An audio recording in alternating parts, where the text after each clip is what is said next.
సమయంలో various times once in 20 days or 15 days cabinet meetings పెట్టుకుంటున్నాం.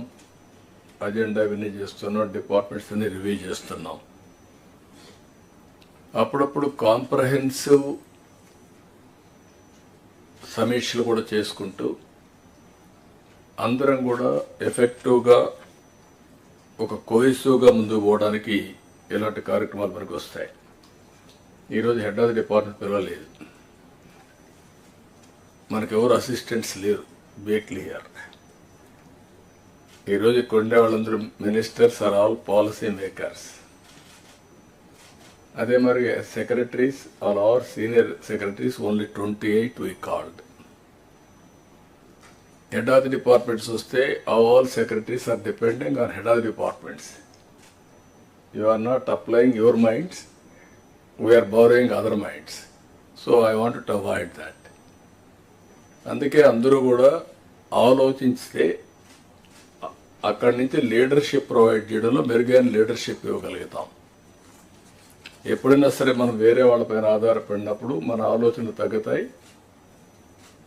వీళ్ళంతా రొటీన్ అడ్మినిస్ట్రేషన్లో పడే పరిస్థితి వస్తుంది. అందుకే ఈ brain storming session, I can say it is a brain storming session and reorienting hour cells. ఏం చేయబోతాం క్లారిటీ రావడానికి సమావేశం పెట్టుకున్నాం. 8 నెలలుగా ఎగ్జాక్ట్గా నేను ఎవ్రీ అవర్ క్యాలిక్యులేట్ చేసుకుంటున్నాను. బై టుమారో 12వ తారీఖు నేను ప్రమాణ స్వీకారం చేసి 8 months అవుతుంది. కొత్త గవర్నమెంట్ వచ్చి 8 months అవుతుంది. ఇచ్చిన తీర్పు కూడా మీరు చూస్తే ఒక హిస్టారికల్ మ్యాండేట్ ఇచ్చారు. ఇటీవల కాలంలో ఎప్పుడు కూడా ఇలాంటి మ్యాండేట్ రాలేదు. 93% స్ట్రైక్ రేట్. 93% స్ట్రైక్ రేట్ వచ్చిందంటే ఇక్కడుండే all of us including secretaries గడిచిన 5 సంవత్సరాల పరిపాలన ప్రజలు యాక్సెప్ట్ చేయలేదు. అందుకనే టోటల్గా రిజెక్ట్ చేసి మళ్ళీ ఒక న్యూ హోప్స్ పెట్టుకొని ముందుకు వచ్చే పరిస్థితికి వచ్చారు. మేము కూడా మీరు చూస్తే వచ్చిన తర్వాత ఇది ఫస్ట్ టైం కాదు. నేను 95లో ఫస్ట్ టైం సీఎం అయ్యాను, 99లో అయ్యాను, 2014లో అయ్యాను, 2019లో అయ్యాను. అయితే డిఫరెంట్ టైమ్స్ డిఫరెంట్ ఛాలెంజెస్ ఉన్నాయి, కానీ ఇన్ని ఛాలెంజెస్ ఎప్పుడూ రాలేదు. ఒక పక్కన మొరేల్ ఆఫ్ ది ఆఫీసర్స్, ఇంకో పక్క some of the departments are defunct, some of the programmes are డీరైడ్.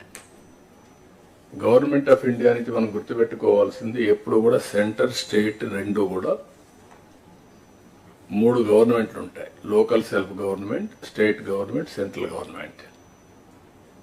Central government వాళ్ళ ప్రోగ్రామ్స్ వాళ్ళు కన్సీవ్ చేస్తారు, స్టేట్ గవర్నమెంట్ మన ప్రోగ్రామ్స్ చేస్తాం, సెంట్రల్ గవర్నమెంట్ ప్రోగ్రామ్స్ అనుసంధానం చేసుకుంటాం.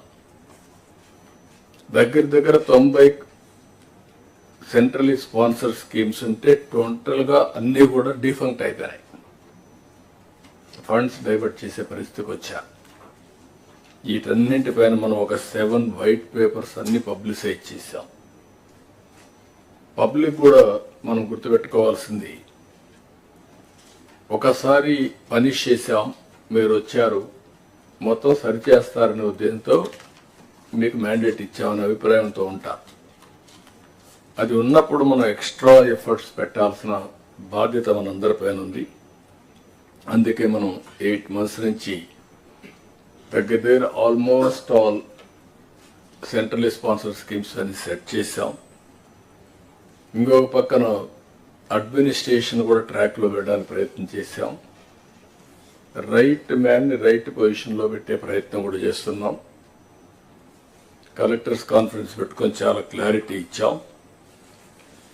ఈరోజు మనం ఇవి చేస్తూనే షార్ట్ టర్మ్లో ఏం చేయాలని అవన్నీ కూడా సెట్ చేసి లాంగ్ టర్మ్ 2047 స్వర్ణ ఆంధ్రప్రదేశ్ కూడా డాక్యుమెంట్ తయారు చేశాం మీ అందరి భాగస్వామ్యంతో. Viksit Bharat government of India తయారు చేశారు. మనం స్వర్ణాంధ్రప్రదేశ్ తయారు చేశాం. వికసిత్ భారత్లో చాలా స్పష్టంగా ఏమేం చేయబోతాం వాళ్ళు చెప్పారు. మనం స్వర్ణాంధ్రప్రదేశ్లో మనం క్లారిటీ ఇచ్చాం. అయితే ఇక్కడ మనందరం గుర్తుపెట్టుకోవాల్సింది, ఈ రిసోర్స్ అని మొబిలైజ్ చేసి 15% మన ఎకానమీ సస్టైన్ కావాలి అంటే, తిరిగి చేసిన డెట్ రీపే చేసి మళ్ళీ మనం ముందుకు పోవాలంటే 15% గ్రోత్ రేట్ ఉండాల్సిన అవసరం ఉంది. CAGR 15% గ్రోత్ ఉంటే ఎంత డిఫరెన్స్ ఉందో ఫైనాన్స్ డిపార్ట్మెంట్, ప్లానింగ్ డిపార్ట్మెంట్ ఒకసారి ఎక్స్ప్లెయిన్ చేస్తారు. ఫర్ ది లాస్ట్ 30 years సమర్థవంతమైన నాయకత్వం ఉండి కంటిన్యూగా గవర్నమెంట్ కంటిన్యూ అయితే CAGR ఎంత డిఫరెన్స్ వస్తుందో ఒకసారి మీరు చూస్తే, same policies for the country, same bureaucracy, same resources, but difference is 4 times, 5 times. అంటే CAGRలో ఎంత డ్రాస్టిక్ చేంజ్ వస్తుందో ఒక స్లైడ్ మీరు చూస్తే మొన్న నేను చూపించాను. ఢిల్లీ ఎలక్షన్స్ వచ్చిన తర్వాత, ఆ రిజల్ట్స్ వచ్చిన తర్వాత చూపిస్తే గుజరాత్ హ్యాస్ గ్రోన్ 15 times. అదే west Bengal has grown 4 times. 95, 2024. అంటే గుజరాత్ కంటే వెస్ట్ బెంగాల్లో మెరుగైన రిసోర్సెస్ ఉన్నాయి. 95 కాదు, 97% ఫ్లడ్ వాటర్, గంగానది నీళ్లు. గుజరాత్లో నీళ్లు లేవు, మైక్రో ఇరిగేషన్ పోయే పరిస్థితికి వచ్చారు. అలాంటివన్నీ ఎగ్జాంపుల్స్ ఉన్నాయి. అందుకని ఈసారి మనం టాప్ 10 ప్రిన్సిపల్స్ పెట్టుకున్నాం. అవి కూడా ఇప్పుడే CS గారు చెప్పారు, నేను చెప్పడం లేదు. దీంట్లో కూడా 5 years ఒక angle, 1 year backward integration, clear cut targets. అదే సమయంలో 20 years ఎట్లా రియలైన్ కావడం. ఇందులో కూడా చూస్తే టెక్నాలజీ కూడా బాగా ఎఫెక్టివ్గా ఉపయోగించుకొని రాష్ట్రంలో ఉండే ప్రతి ఒక్క వ్యక్తికి భద్రత ఇవ్వాల్సిన బాధ్యత మనకు ఉంది. దాని మీదనే మన పెన్షన్ కానీ ఏ కార్యక్రమం కానీ ఆలోచిస్తున్నాం. Family as a unit, minimum అవసరమైన house site, house, sustainable water, tap, gas, toilet, అదే మరి వీలైతే ఇంటి పైన సూర్యగార పైన కరెంట్ తయారు చేసుకోవడానికి సోలార్ ప్యానెల్స్, ఇవన్నీ కూడా ఇండివిజువల్గా ఇవ్వడం. గ్రామంలో కూడా మనందరం కూడా ఆలోచించుకొని స్ట్రీట్ లైట్, రోడ్, డ్రైనేజ్, అదే మరిగా ఏదైతే garbage collection, circular economy integrate చేయడం, అల్టిమేట్గా wealthy, happy and healthy society create చేయడం మన ఆబ్జెక్టివ్గా మనం ముందుకు పోతున్నాం. ఒక పక్కన సాటిస్ఫాక్షన్, ఒక పక్కన ఇంకా యాంగ్జైటీ.